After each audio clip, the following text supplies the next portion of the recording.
cup of tea. I don't like tea. Have a cup of hot honey. Chili infused. Get your brain moving. This is fired. Oh, no, I'm just yelling, but go ahead. This is just his normal state of being. Ignore it. I'm ready to get going. So yeah, if it's okay, it's go. I see the red light. I am rolling. Hey yo! All right, where's my timer? Here's my timer. Hey everyone, welcome to the first panel of Sunday morning. You all made it. You survived. You woke up before noon on a Sunday in the summer. Your child self is going to feel like a nerd. I'm getting my timer ready. We are doing the Manic Marathon Volume 3. It's been a couple months. It's been a year, roughly, since the original, and I thought, what a way to bookend the experience and bring Aaron back, because he wasn't in LA because, like geography or something. Also, I discovered in LA, this is hard to do by yourself. So I really appreciate Aaron and it sounds like Graham's help.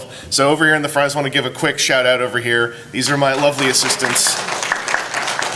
The way we do this, I got 10 toys to review. I got 10 challenges. I was going to try to raise lots of money on Extra Life, but then I had a bed bug invasion thank you. I find that tends to make me feel better that people are like, yeah, that's screwed up. Anyway, that took a whole lot of the steam out of my sales about a week and a half before the show, but we did not go without any fundraiser.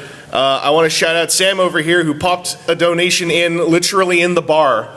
He tried to hand it to me with cash, and I said that it's actually easier if you do it to Extra Life because then I have a paper trail that you did it and not me. How much did you donate? 25. Yeah, good work, Sam. So in this... I have dice for you. Hey! Come find me. Anybody that donates, I have dice. Yeah, the donation page, go on my Twitter and look for when I talked about Extra Life because those URLs are not short. But in the spirit of not letting the bed bugs win, we're doing 10 challenges anyway. Because they're the ones who screwed this up. And now they're dead. Neurotoxins and heat treatment, baby. I have a steam gun at home. So I'm going to get this rolling. If someone can give me a quick shout at the 25-minute mark from now to push the button on here again, that would be helpful. Because even though I've got helpers, it's really weird when you have multiple cameras running and you're also doing the thing. The brain splits. Hell yeah, thank you. So 30. That's when you want us to remind you. Yeah. Just double check. So I'm going to get my timer going here. I'm just keeping an eye out. I'm hoping I can do all this in about 15 minutes. That's roughly the time I aim for. So I'm going to get my first cards drawn as soon as I push the timer. We're going to begin with, can I get the front monitor on me again? Thank you. We're going with buzzworthy Cybertronian Jazz. That's someone to start with. And our challenge is do this review in the style of a Transformers Generation 2 rap song. That's prescient. That's prescient. Okay. Yo, he's got the boppin' beat, and he's gonna bring the heat here in 1994. We're ready to go to war on Cybertron. This is Cybertronian Jazz, and he's got a whole lot of razz to drop on you with his shoe mode that can float over a cum mode if you were playing in the bathtub with your toys to float. I was about to say over your scrot, but that's like really, really lowbrow, so we're just gonna continue. It's amazing how they got no wheels on this gig. It can float like a... Thingamajig. An inflatable pig. like a construction jig that's covered in life rafts. It's a smooth shape and it's got a gun on top. Don't got it, you can be peaceful in this war on Cybertron. We're gonna turn this into a robot man and get this first piece in the can. Doors pop open on the side, baby. That's the hinge. So as you can get inside and not be too lazy, drive your way to work on the alien planet.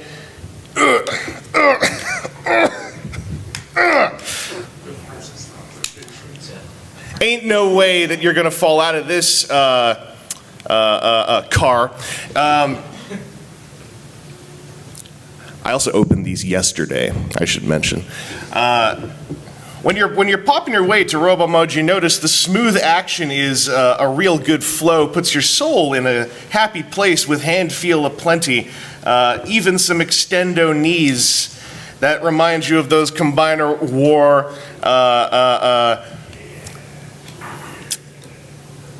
what rhymes with plenty?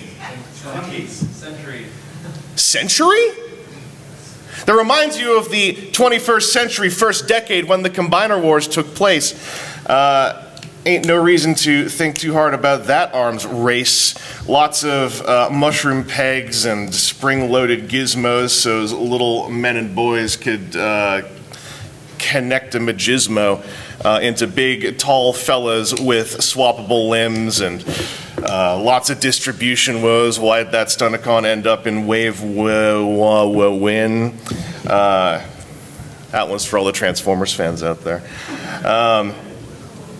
Jazz here has a look that's cleaner than his little yellow namesake of the line, Bumble Genitor. Totally got that 80s look in front. Where's the Porsche? Oh, I almost said another dirty word. You gotta be really careful when you just freestyle around. Anyway, Jazz is more or less fully posable. All of that Cybertron shoe mode jank ain't gonna make him have any troubles getting on the dance floorable. He's got him an Evo Fusion gun to Evo Fuse in his hand and an Evo Fusion two-piece grappling hook to let him fly all over the land. And if you want to get your Evo Fusion reel up in it, you can take the grappling hook and stick it on the gun nipple. Jazz is basically a perfect little deluxe. Rockin' hand feel good modes, and it makes your brain full of serotonin ripple. That's all I got to say about this really cool little man. I hope you can go get one because I have no idea what's up with the distribution can nowadays. We're going to move on to the next one.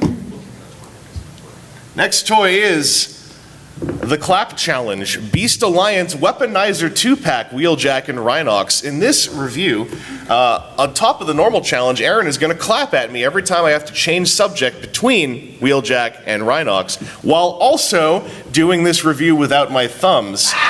We need some setup. While I've got you all here, I have a number of things to plug. We've got multiple panels happening today that I would love for you to come and check out. Maybe the fan media panel, perhaps the 3 p.m. panel about the power of pre-order, even the podcast panel after the show. How's the thumb there? That's good. That's good. I can't. I've seen you try to cheat it before. I'm trying to keep you honest. How have I tried to cheat it other than screwing up doing my own thumbs? We need to talk about that See, tournament match. this is what I did before. This like knuckleless tape rip. Anyway, you also should go check out the TCG room, which half the people I've talked to said, where is it? It's South Tower, by the South Elevators, not the custom room, the other one in the back. Go past the elevators on your right. I should have gotten the toys out before I had you tape my thumbs. Part of the challenge. It's all right, I did it. So, we're going to start off by talking about Pablo and Butt Cannon here with Pablo, Wheeljack, fan favorite character, fan favorite of the movie. Lots and lots of peaceful discourse about how this Rhino is to scale, roughly, with this vehicle mode. Like, I think this partner thing, as a visual, looks very cool. But this little truck, which can roll, this little van, doesn't have any deco stuff. It's still, from the core line. But transforming, it's pretty straightforward when you go over to the Rhino and do this really satisfying literal anal rip that I half did before I decided to come back to the van and get the legs flipping out here, which... This transformation, right, for like this core lineup, this gimmick toy, is really highlighted by how you can rip the Rhino wide open like this to expose the cannon that fills his entire cavity. And you fold his insides back in on himself, and then they tell you to like flip his little leggies down, which is something that you can get someone else to do while you get these leggies popping off on Pablo here. Anyway, the little leggies over here need to get the 5mm peg out, but first I gotta come back over here. The challenge for Aaron now is, can he ever let me finish the Rhinox transformation when I almost finished it on his watch? I only have to flip a peg out. Like over here, I got so much work to do, and he's got to be really quick and nimble on his. Wow, how did this even get on here in the first place? Well, I got to come back over here, try to get this 5mm peg out again. Nope, I don't get to do that. I got to come back. Oh, I got to come back and do the 5mm peg again. This is gonna be pretty easy to do once I just get. Nope, I got to come back over here, try to get the front of this thing back off again. Got to adjust the camera for a second, and. I think that there are armatures in here. Oh yes, I see now. This is all locked together. No, I finally got it, but we're all good. Back to that 5mm peg. I bet I can get it out anytime. Nope, that is the 5mm peg. I got it. Oh no, I almost got it out, but I got to come back over here and work back on the arms. These arms, by the way, whoop, that popped off a small ball socket joint. Anyway, this little 5mm peg has a fingernail hinge I got my fingernail into, so I'm just about to get the peg out. Oh, I got the peg out. Aaron, you gotta, actually, you can just keep clapping, I guess, but then we're just killing time. I think that this little Wheeljack transformation, all things considered for what this toy is, like, it ain't a bad little transformation. If there were more moving parts in the legs, you'd fill in a gap on the truck mode, or on the van mode, sorry. I know people are particular about that. This is actually really difficult to do when you can't just grip the part that moves. So you gotta kind of sandwich that down, sandwich that back. See how much that collapsed? This thing tabs in on the back too. This core line is sick in its own little ways. And you end up with happy little Pablo here, happy little Wheeljack. But you know, forget about him. Look at the majesty of the Rhino cannon. Like, you wouldn't even believe this was a Rhino, or you might think, oh, that's like Butt Cheek 1 and Butt Cheek 2. Butt Cheek 1 and 2 on Wheeljack, there's actually a 3mm port back there, so if you do have a Tamashii stage, you can jam it in there and have him do jumping poses, possibly rider kicks. But his articulation, right? Again, not even a big Voyager from the core line. He's got just about everything. Neck, waist, like ball shoulders, ball elbows, ball hips, ball knees. And then this thing's just got, instead of balls, there's just a giant 8-barreled Gatling gun, which you can jam into the hand of any 5mm equipped, any 5mm. I don't know what happens if you clap right now, actually, now that I've got them interacting.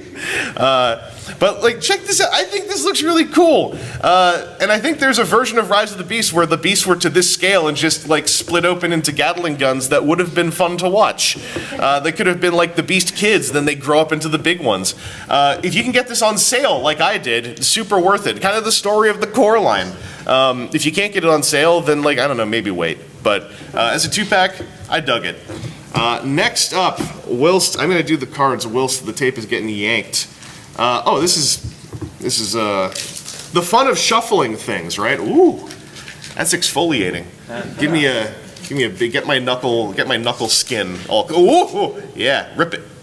Oh, that's not a. Oh yeah, shaved. Beast Alliance Weaponizer Optimus Primal. I was worried he'd come up first and I'd have no one to hold him, but now we've got the perfect one to hold him. And the challenge for this is, you are doing the next review for people who have never heard of the Transformers. So if you all could role play for me for a second for this one. Also, oh, there he is. I was worried I was going to have to find him. This is Optimus Prime. He's the leader of the Autobots, and Isn't he supposed to be a truck? no, that's a common misconception. Ever since 1994, he's been a gorilla, and that's what the real fans remember him as. That's why when you see phrases like truck not monkey, it's ironic. The Transformers fandom invented irony back in 1995, before Gen X co-opted it when they took over Much Music, or its American counterpart, Music Television. So this is a... Autobot or Decepticon? Well, he's actually that's very cute, and I appreciate that comment. He's actually a Maximal, which, again, in 1997, we advanced Transformers, as you may remember your parents enjoying it when they were kids, into something a little bit more exciting. You might know as Maximal is pretty extreme. And this little representation of the iconic Maximal leader is extremely inexpensive. It's pretty good. It's a pretty good gorilla shape, right? In the instructions, they even have him standing up. And now I know what you're saying. Oh, you transformed him. That's pretty cute. And you know what? It's understandable. Because I know a lot of you guys are much more aware of the multimedia movie franchise, the GoBots. But Transformers actually innovates in a lot of different ways that the GoBots have kind of lazily decided not to. Hanna-Barbera, if I'm right. Anyway, that's one for the Scooby-Doo fans. This little guy's got like ball socket shoulders and ball socket hips, right? And a little ball socketed head even. That can glance around, you can look up and down. That's what's called articulation. Those of you who collect G.I. Joes or Mego figures might remember that from your own hobby spaces. The transformation on this though, because it's called the Transformers, you might think, oh, does that turn into, sorry, was that a truck? Yeah. Fool. No.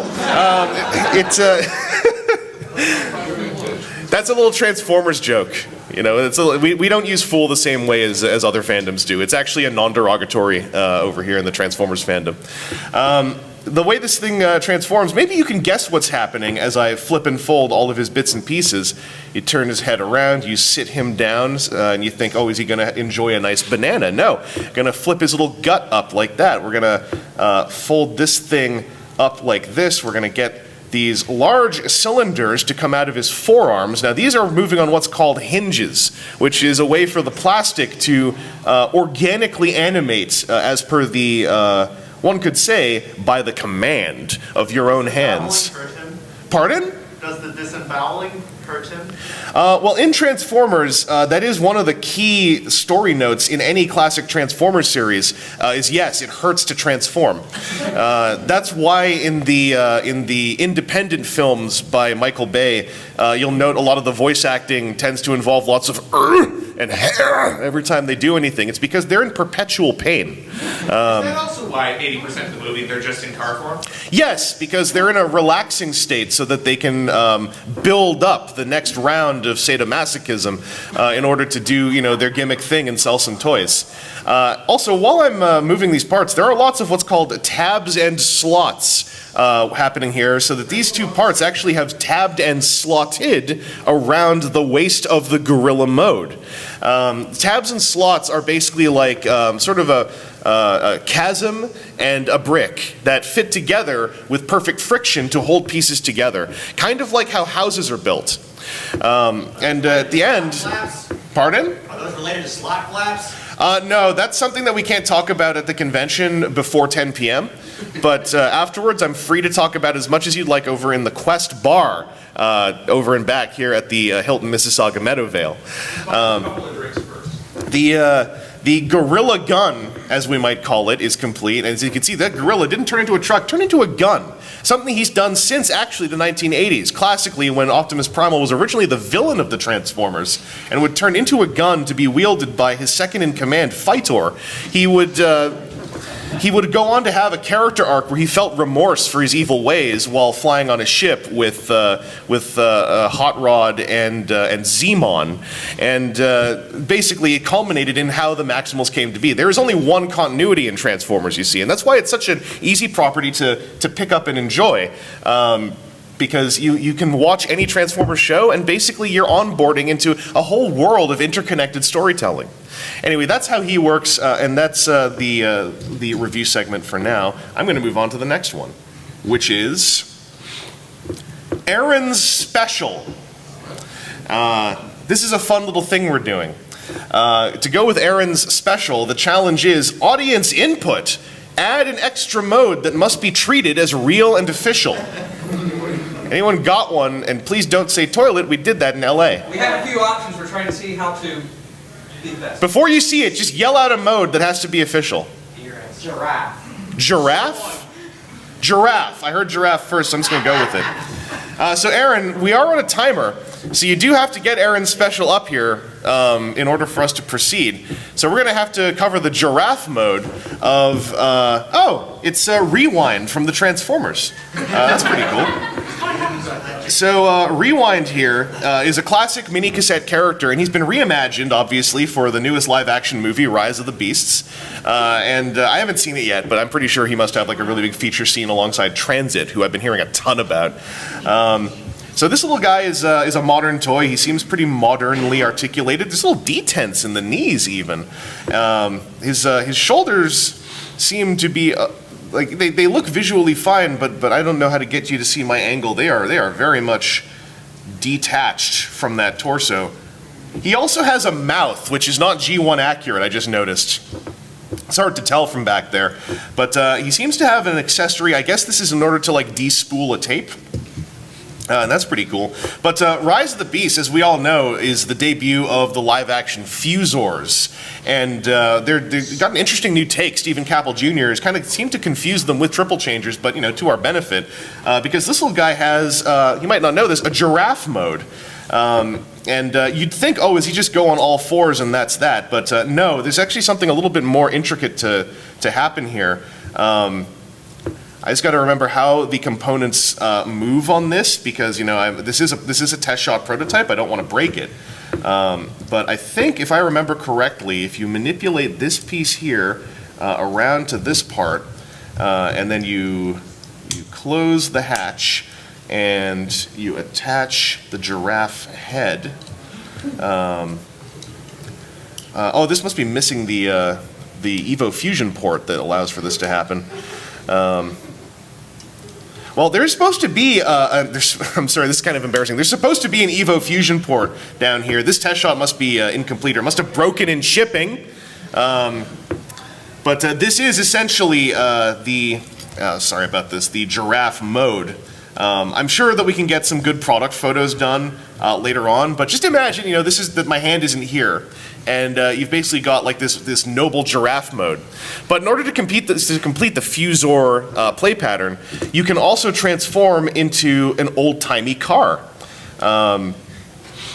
This is kind of what cars looked like in the 1980s. Like I don't know how many of you were around for that, but like back then cars didn't run on electricity; they ran on gasoline. And this is one of those gas-powered cars. They're kind of clunky. They're a little bit cringe, but technology comes from where technology comes from, right? You can't fault technology for not being up to date when the date was before the date we're all trying to get up to. What's weird is I remember cars being boxier than this, and this seems to be like vaguely cylindrical. Also, there's a lot of parts collision going on here. There seems to be some room you need to make here. You gotta, okay. The giraffe mode, you can't go straight from giraffe mode to car mode. You have to flip the robot head back out to make room for the giraffe parts to get into their car form. Oh, that's interesting. Most Transformers nowadays, modern Transformers made by good, smart designers, involve a waist swivel. This one seems to pointedly not. I guess it's trying to do like a retro thing of its own. Again, like in the theme with this whole like we're going to do an old-timey car Transformer thing. I don't want to rip these red parts off the hinges. I'm guessing these don't flip up. Oh, you have no idea. Okay, well, I'll if I do rip them off the hinges, like we can get another test shot sourced, right? Like we can. It doesn't matter if I break this one, right? Like we're all good. Oh, that's interesting. Well, that's really interesting. I don't know how to really explain this. I should finish the transformation first, but yeah, there is definitely something odd going on here that I should comment on. There's also a lot of ball socket stuff going on here that again reminds me of retro lines such as the Beast Wars, or as we called it in Canada, the Beast Wars. No. I've decided that we're going to rewrite a little bit of history for the better, my friends. But yeah, they added the giraffe mode face to the front of the car mode, which is really interesting. The rolling action on this ain't bad, and yeah, it's not a bad core series deluxe. I definitely say try to pick it up if you can. Thanks for sourcing this test shot out to me, Aaron and Graham. We're going to move on to the next one, which is Legacy Core Shockwave, a toy I only bought very recently because I never saw him anywhere until my local Toys R Us got one in. And I'm going to have to review him while not using the words mode or hinge. during the entire review. So if you do hear me say the words mode or hinge, I'm going to need you to yell out a real big buzzer noise for me. Because it's actually hard to not say mode or hinge. Thank you. Shockwave here in core class, he kind of completes that Decepticon command. Hang on, I gotta make sure this is okay. That Decepticon command that we got in the Kingdom Core class with Starscream, Megatron, and Soundwave, and now we've got Shockwave here. And what's interesting is they didn't do a gun mode for him. I was checking, I was making sure. They instead went for a spaceship form, which is really reminiscent of the mode that he had of the form that he had in Siege. When you put all of his fun bits on him, which is actually my favorite Shockwave mode ever, because I love my favorite Shockwave form ever, because I love the shape of it. It's violent and majestic. It looks like it's gonna, cap ship its way over the crest of a sun and blow up a small planet full of teddy bears. There's also a giant radar dish on the top. And I thought this was really silly, but the thing is, he looks naked when you take it off. Like, I don't know how a spaceship looks naked, but he figures it out. It's worth noting, there's also like a little flippity out stand thing down here, which has an angled, tapered top, so it's obviously a stand, right? Happens to be 5mm, so I guess if you were gonna say I've got a submarine, you're totally set for that G1 action on Shockwave here. I'm gonna transform him. The first thing is you gotta flip that little peg up on its hinge. And I was testing you again. You gotta flip that little thing up on its ambulator, and then you gotta unfold the legs on their own little flexive assembly jointages. While you're doing that, there's actually a ball socket flexitol assembly jointage, and then there's also a straight up just friction elbow down here in his knee, which is there's a pair of little nipples that are supposed to tab in to a pair of little nipple receivers inside his kneecaps. And they don't on mine. And I asked some people, and a whole bunch of people said, no, they just don't on mine. And one person said, oh no, they work perfectly on mine. So if we can go find that person and figure out if they are a witch, then we might finally sort out what the source of evil is that's plaguing this kingdom. I'm going to fold this here. Friendly reminder, you need to do something with the camera. Yeah, you're right, you're 25. Oh, thank you very much. It's done.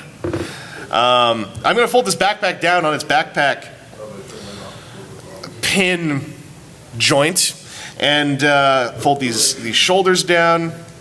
And here's the thing: you might think, oh, we got to fold these bits in here, these fins, so we get classic Shockwave, right? Maybe if you're boring, but over here in 2023, we leave these out so that we get the improved Shockwave, because that looks friggin' cool, IMO, which means in my opinion. But yeah, this little shocker, he's still got his little radar dish, and you might think, oh, I'm going to stick that radar dish, over here on his shoulder or something, like instructions might imply, so that he's got a big pauldron. No. You take his poker hand and you jam it into the dish hole, and now you've got the super shocker. And this is intentional, by the way. So you do that, you pop the wings out, now you've got Shockwave Super Mode. And you've got Shockwave Choshin form. And yes, this is Evo Fusion, but this is actually before Evolution. So I highly recommend this. Huh? Prevo Fusion mode. Prevo Fusion form. I highly recommend the Shockwave, unironically. He's really delightful, and there's so many moving parts. Go check him out if you can. It sounds like, I found him in a Canadian Toys R Us this year, so just go to a Canadian Toys R Us, and maybe you'll find him. Sorry. We're going to move on to the next one, which is Legacy Evolution Dirge. I have beefs. Also, the challenge is I am trying to convince someone to eat the toy. So, Legacy Evolution Dirge. I have beef with this toy because I pre-ordered this on... Hey, Canadians! Who pre-ordered the Conehead 2-pack on Amazon? Is this justice? Is this justice? I don't know. Where's Ramjet? Anyway, I bought him because I felt I was owed him when I found him at Electronic Boutique GameStop a few days ago. However, all that aside, you might also notice something about this piece, which I know you're thinking like, oh, that's too big to fit. No. For one, the cone shape means that it can slide down the throat real easy, like super easy. And you might think that like, what's up with these winglet parts? Those are going to get caught. No, here's the thing. Look at the color. These are caramel. So you get, you know, the vegetables, you know, you get the boring proteins down your throat, and then it stops, and you get to enjoy a nice caramel hard candy up here. So, you know, and I know some of you might be saying, well, there's a lot of sugar in caramel. This is actually made of a sugarless material called plastic, and I know that's kind of new to a lot of you because you know you're pretty used to traditional eating. You're used to trad food, but you know, over here in 2023, we're expanding horizons in order to go a little bit less organic, a little bit more lab grown, and as I open up the main vein here, you're gonna see like there's a whole lot. You might think, hey, this is lab grown. How are there arms inside? You can't have, like, that had to have been a birthed vegetable. But no, we're able to grow an entire bipedal vegetable caramel delight in the lab in order to, you know, take the load off of the farming industry a little bit and make sure they can focus on the important things, like green onions and fennel. Fennel being the best of the vegetables, obviously, strictly better celery.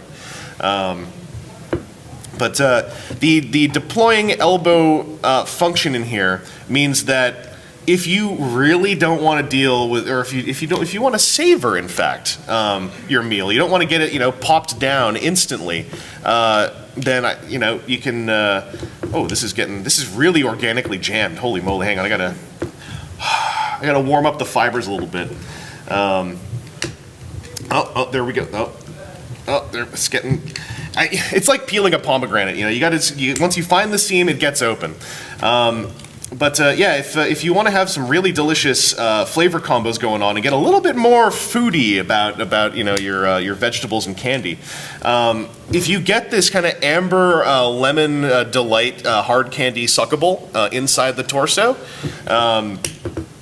It gives you time to unveil the still slightly formed conical cranium, which is much like when you have an over-medium egg. You kind of like to have a little bit of body, as though you know it was maybe starting to form into something that could walk around, so that you get a little bit more of that chewy mouthfeel. Once you've got this thing into its robot mode, you're able to get some fine cuts going on. You've got thigh here. You've got some wings. You can bread these up, do them up in a nice chili glaze, and you know, I'm not to sample the wares, but you know. Oh, it's like the umami is just overwhelming in there, and I think I detect a hint of bergamot. It's something that we add into the lab mix. We like to get a little bit of that herbal flavor in there. So if you are going to go looking for a cone head, you know, because you weren't able to get one because even though you pre-ordered it and they kept your pre-order open for over a year and they kept stringing you along by changing the release date over and over and over again until finally sometime in 2021 they just said, oh no, we sold out. Yet you can't find any proof that they even sold a single one, shipped a single one, or even brought a single one into Canada. It's okay, because now you can get one here. And you know what? He's got Evo Fusion because the arm guns can go into the hands. So that's Legacy Evolution Dirge. If you were going to own him, you already knew you were going to because you were hurt, like me. Don't eat this one, by the way, because I did put my mouth on it, so it has been contaminated. Okay, you're going to have to go get a fresh one. I'll put this in the bag just so no one gets tempted. Next up, we've got ROTB Core Voyager Rhinox. What a fun line to try to figure out how to identify, right? And the challenge is audience input. I do the review with a predetermined hate or love for the specific toy, for a specific part of the toy. Left foot. Do I hate or love the left foot? You adore. I adore the left foot. You hate the right foot. And I hate the right foot. Okay. So in Rise of the Beast, Rhinox, again, you know, in that Fusor's take that Stephen Caple Jr. was doing, Rhinox was kind of fused with a little character you might remember called Obsidian. In order to have this kind of like VTOL mode as an interstitial thing, kind of a throwback to the Transmetal 2s. But we can just get these off here for now and get to the Rhino mode. Now, one of the best things about a Rhino is that it's got 2 left feet. Because like left feet, especially on Rhinox, they are just friggin' the pinnacle. The little stubby toes, the fist in the back of the heel, which ostensibly one could say is also a hand. Like what's better than a left foot? A left foot hand. If we all could, we all would. Am I right? Like that lady from Aeon Flux. The Rhino doesn't have too much to speak of otherwise. Like, it's got these 2 horrible, ugly-looking things on the right. Like, I don't even really like to think about them. But you can see they're hideous. They're misshapen. There's, like, a hand in one of them, which is just, like, disgusting. But you can open the mouth on the Rhino mode so that, you know, he can what Rhinos do, right? He can buff all of his perfect left toenails with those grinding teeth. Or make the classic noise he made in the movie, his big line of dialogue. The loudest noise in the film. Turning him into a robot, though, is where we get into the good stuff, because that's where we get a true left foot, the good stuff. I don't know if you're a connoisseur of the left foot like I am, but Rhinox has got easily one of the top. The transformation on this, by the way, I can no longer remember if it resembles Kingdom Rhinox, because that's always the big thing that we talk about with these core ones, right? Are they just the Kingdom toys reshelled? I don't think it resembles Kingdom Rhinox because the legs seem to be sort of straightforward. He's already very different. That's good to confirm. The design on these core toys, by the way, if you haven't been messing with them, I'm not one to just go like, you're missing out. However, I do kind of think you're missing out because the core toy line for Rise of the Beast is just getting up to so much business. Like this thing here just turned into a foot, which we're going to talk about in a second. Trust me. I have to take a moment to figure out if that's the left one or the right one because I can't remember which side becomes which. But yeah, the much like the core Optimus Primal. I feel like this is actually just a more fun toy of a similar looking character than the one they made for Kingdom. I don't dislike the Kingdom Voyagers. I actually like Kingdom Rhinox, which puts me in a very tiny club. But it's true, it's a tiny club. I just think these are kind of more fun, you know? So yeah, you have to swivel those thighs around, get that waist going. There's even a thing here where I don't know how well this will show up. You're moving the shoulder, and then how do I get this assembly to go? Because I'm not sure precisely how this even locks together. Oh, there we go. So this whole assembly, like, moves forward on its own to move the shoulder axis forward a bit. You can see it maybe on this one, too. Oh, it's stiff, though. It's stiff. Now it's locked again. But yeah, the Rhinox deal here is really going to culminate in something gorgeous in just a second. We got to get those ugly hand out of that right foot. Ugh, disgusting. But get ready for it. Oh, look at that. That straight up. There's some of that action for you right there. Yeah. And that gorgeous hand deploy. And here's the thing, it turns from a left foot into a left arm. Perfect symmetry, not disgusting. Heart. I'm trying to remember though what the rest of this does. Back half folds. You're the back half. Hey, I found there's a hinge on the back half where this folds in. And then this hinges down, and then this. Oh yeah, there's like a tab for the back of the Rhino head to go. I can't get it to go. Oh no, wait, there isn't a tab for it. What am I thinking of another toy? No, there is a tab for it. There it is. There we go. Now, we got us Rhinox here. Classic character from Rise of the Beast. We all remember him. We all remember all of his scenes where he used his famous Gatling guns, which actually have a divot to go over top of his fists. So it's like his hands turned into the Gatling guns. They freewheel, they spin. He's generally an articulate, Rhinox type. He's got a funny looking face, as Rhinox does. Non-derogatory. I just think he's a funny-looking face. But you'll take a look here on the bottom of the left leg. Look at that thing. It's got a hole on the bottom, like all good left feet do. Oh, there's like a sort of jutting piece here. You know, the implication of grippage on the floor. Oh, it's tactical. It's a perfect piece of evolution. And then over here, you got this misshapen mushroom-like wedge that he's stomping around on. It's disgusting. Easily the worst part of the toy. But the rest of this thing, though, is pretty dang solid. If you can ignore that right foot, you've got yourself a really solid Rhinox. And if this core line ever just goes on deep discount, as it feels like it's destined to eventually, you should pick him up. You should pick him up if you like rhinos that turn into men with saw blade Gatling guns. Speaking of saw blade Gatling guns, let's go to the next figure. It's going to be Aaron's Special. And the challenge is I have to crank the influencer dial up to 11 for this review. I like how I can say that in 2023 and I see people just wince because they know what that means. What's up, Dungeoneers? I've got something real sick for you. It's new from Hasbro, the toy makers behind lines like Dungeons & Dragons and Monopoly. This is a D20, a 20-sided die. People use these to determine randomized results, often when they do things like play Dungeons and Dragons. If I'm gonna roll this, I wonder what kind of number I'm gonna get. I can't read it because there's no paint. I can't read it because there's no paint on the numbers, and frankly, I think that's a bit of a disgrace. Anyway, moving on, we're gonna turn this thing into a familiar creature from Dungeons and Dragons. Maybe you've seen my actual play series I did with Mr. Beast and, who are other influencers? Logan Paul, my good friend. We've actually got something really sick dropping soon. We've been putting a lot of work into it. In fact, it's been the only thing we've been thinking about for the last little while.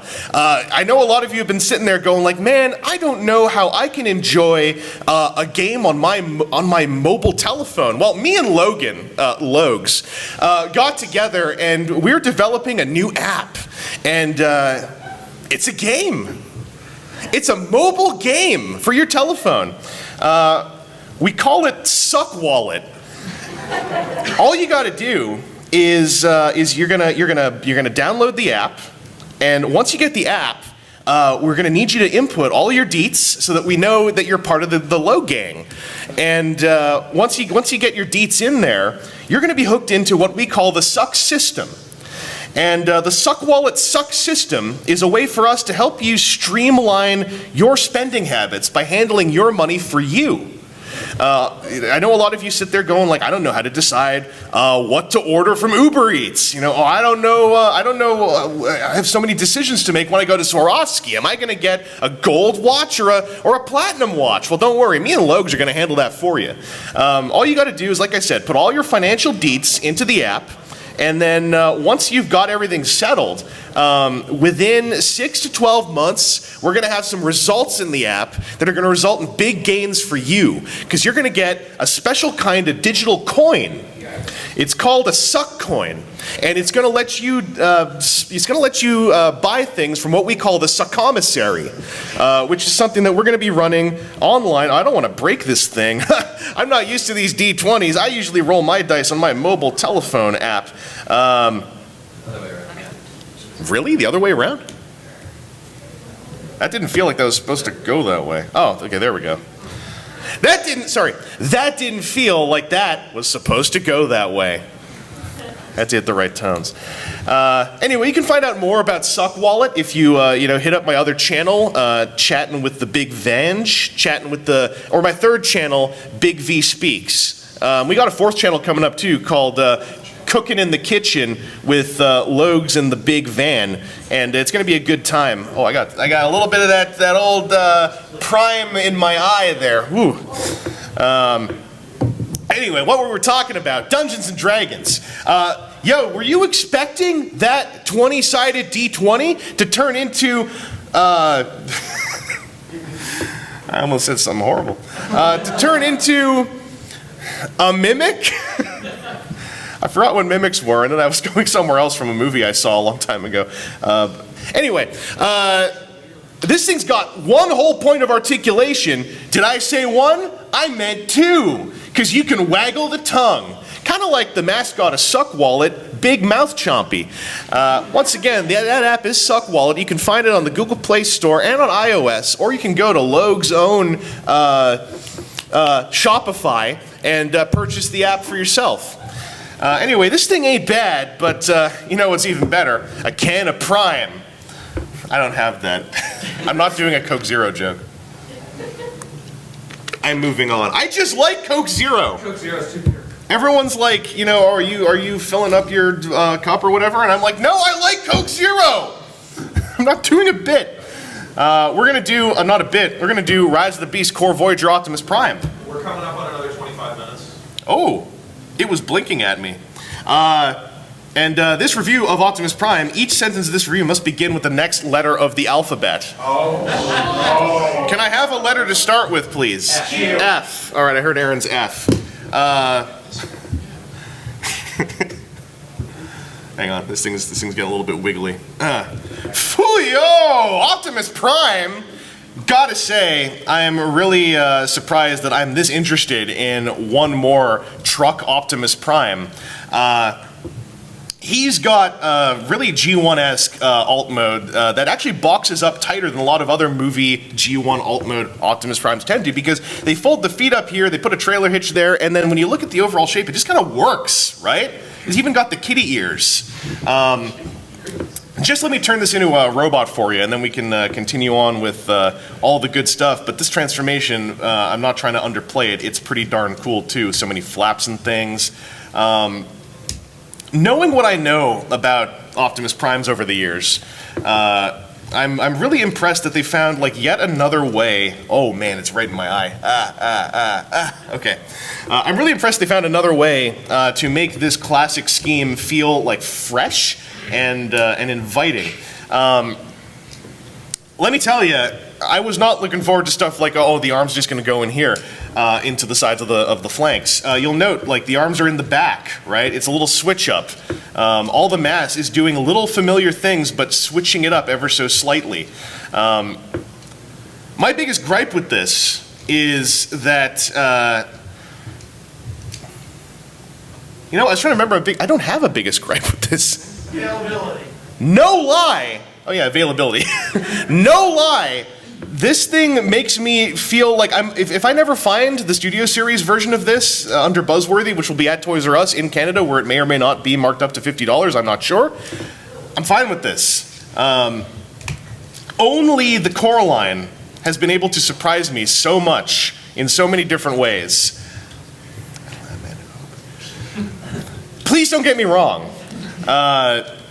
I'm not trying to shill for like the Coraline. I'm not trying to say like the LA team is like, oh, they're the unsung heroes of Transformers or anything, but like they are kicking some ass. This thing folds up under his butt and folds into a little butt ridge there, and you don't even notice where the wheels went unless you're literally staring at the wheels.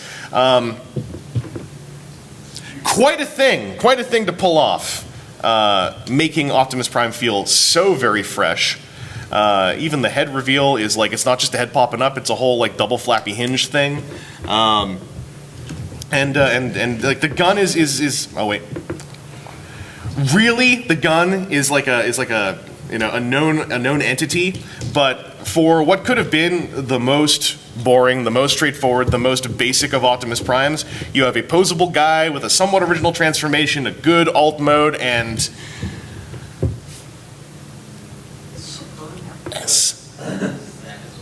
say it with me. That's just Prime. That's just Prime. Tubular. Final toy. Aaron's Special Part 3. Final challenge. Review this toy as though it's been in your family for generations. Oh, him. This has been in my... Captain Boat Shoes takes me back.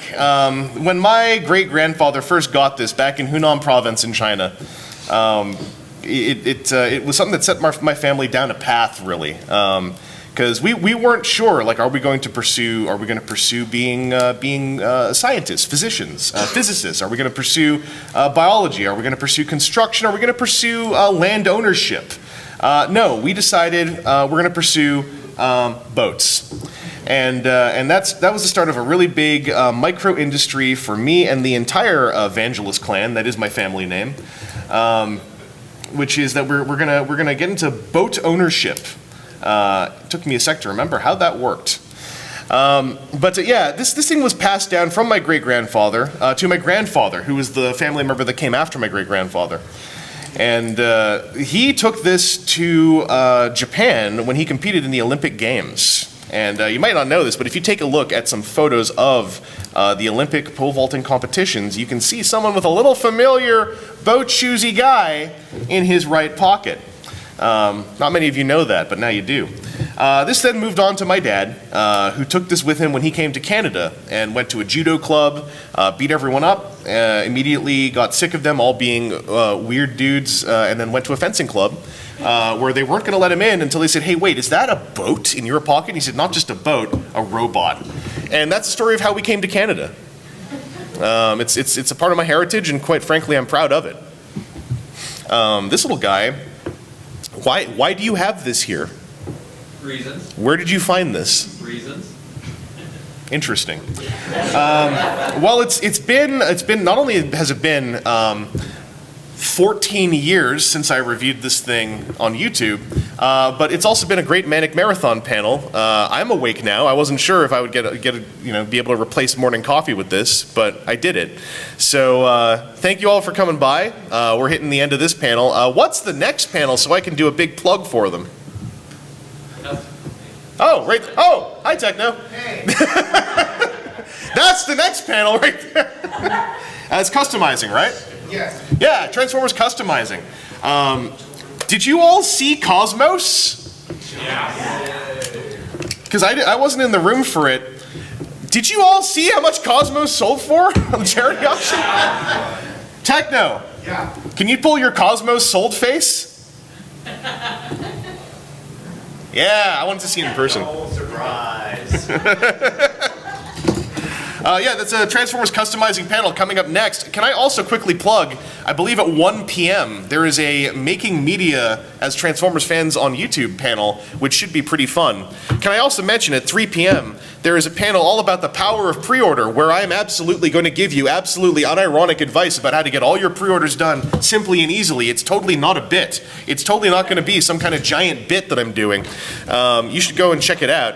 And hey, maybe if you're sticking around after the show, maybe there's like a podcast panel happening too with a whole bunch of people who do podcast things, and you can just chill out after the show because nothing else is open. Where else are you gonna go? Home? No, we've locked the doors.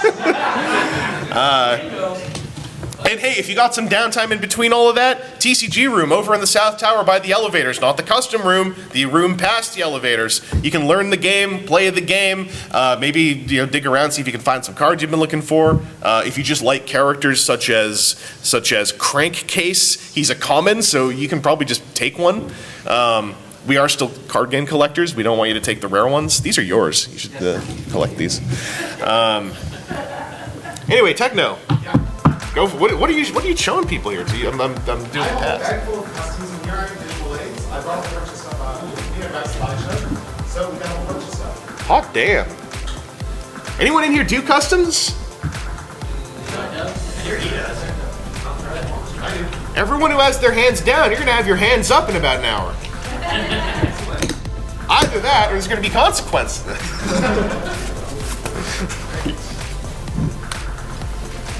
Thank you, Vangelis. Now get your junk off the table so he can put his junk on the table.